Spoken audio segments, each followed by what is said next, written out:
আসসালামু আলাইকুম everyone, welcome to মিকাস কিচেন। আজকে আমরা আপনাদের কোনো রান্নার টিউটোরিয়াল করে দেখাবো না। আজকে আমি দেখাবো কিভাবে আপনারা বাসায় খুব সহজে হ্যান্ডউইচ দিয়ে একদম পারফেক্ট ডিমের ফোম অথবা ম্যারাং তৈরি করে নিতে পারবেন। অনেকের বাসায় ইলেকট্রিক বিটার থাকে না, বা তারা কেক তৈরি করতে চাইলে মনে করে যে ইলেকট্রিক বিটার ছাড়া কেক তৈরি করা যায় না। তাদের জন্যই আজকে আমার এই টিউটোরিয়ালটি। যাদের বাসায় ইলেকট্রিক বিটার নেই তারা কিন্তু এই পদ্ধতিতে ডিমের ফোম তৈরি করে কেক তৈরি করতে পারবেন। আমার এই কেকটি আমি মাত্র একটি ডিম দিয়ে ওই হ্যান্ড উইক্স দিয়ে বিট করে ফোম করে তৈরি করেছি। দেখুন এটা কতটা সফট হয়েছে। আজকে আমি কোনো কেকের টিউটোরিয়াল দিব না, শুধু আপনাকে দেখাবো কিভাবে আপনার বাসায় একদম পারফেক্ট ম্যারাংটা তৈরি করতে পারবেন, তাও আবার হ্যান্ড উইক্স দিয়ে।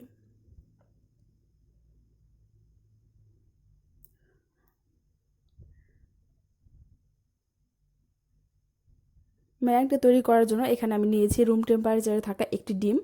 আমি ডিমের সাদা অংশ আর কুসুমটা আলাদা করে নিয়েছি। কুসুম থাকা অবস্থায় ডিমটা বিট করলে কিন্তু পারফেক্ট ফোম হবে না।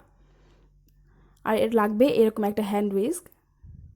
এটার দামটাও খুব বেশি একটা না, আপনারা 50 থেকে 100 টাকার ভিতরে কিন্তু এরকম হ্যান্ড উইস্ক পেয়ে যাবেন।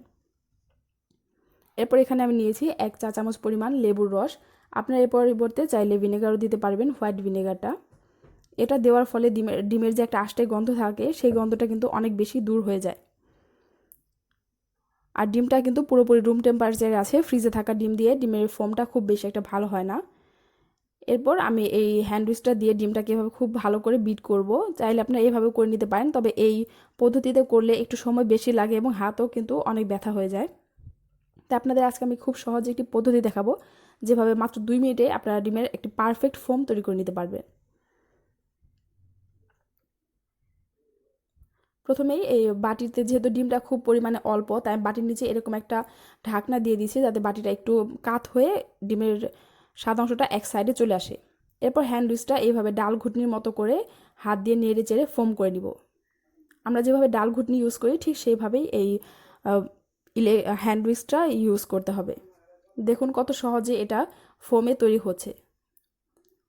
এরকম করে যদি আপনি করেন, আপনার হাত যদি একটু বেশি তাড়াতাড়ি আপনি করতে পারেন তাহলে কিন্তু ডিমের ফোমটা তাড়াতাড়ি হবে। 2 মিনিটের বেশি লাগার কথা না।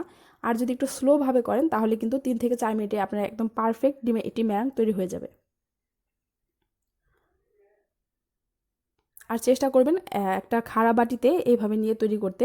আপনাদের ডিমের পরিমাণের উপর ডিপেন্ড করে আপনাদের কতটুকু সময় কম অথবা বেশি লাগবে। খুব বেশি ছড়ানো বাটিতে এটা করতে গেলে যেহেতু হ্যান্ড উইক্স, তাই এটা কিন্তু একটু ছড়িয়ে যাবে, করতে একটু সমস্যা হবে। চাইলে আপনারা কোনো লম্বা বক্সেও এটা কিন্তু করে নিতে পারেন। দেখুন আমার প্রায় 1.5 মিনিট পর এরকম অবস্থা হয়েছে। এটা অনবরত হাত দিয়ে এভাবে করলে হাতের উপর চাপটাও কম পড়ে আর করতে খুব সহজ হয়, আর একদম পারফেক্ট একটি ম্যারাং তৈরি করে নেওয়া যায়। আমাদের ম্যারাংটা হয়ে গেছে। দেখুন এটা কত সুন্দর স্টিফ পিক ফর্মে আছে। এভাবে উল্টালে পাল্টালেও কিন্তু এটা পড়ে যাচ্ছে না। এরপর এটা দিয়ে আপনার যে কোনো ধরনের স্পঞ্জ কেক থেকে শুরু করে সব ধরনের কেক আপনারা তৈরি করে নিতে পারবেন। যাদের মনে এই ধারণা ছিল যে ইলেকট্রিক বিটার ছাড়া কেক তৈরি ভালো হয় না, তারা কিন্তু এই পদ্ধতিটা অ্যাপ্লাই করে দেখতে পারেন। আশা করি আপনাদের ভালো লাগবে। দেখুন এটা কতটা স্টিফ হয়েছে, যেরকমটা ইলেকট্রিক বিটার দিয়ে করলে হয়। এটা কিন্তু উল্টালেও পড়ে যাচ্ছে না।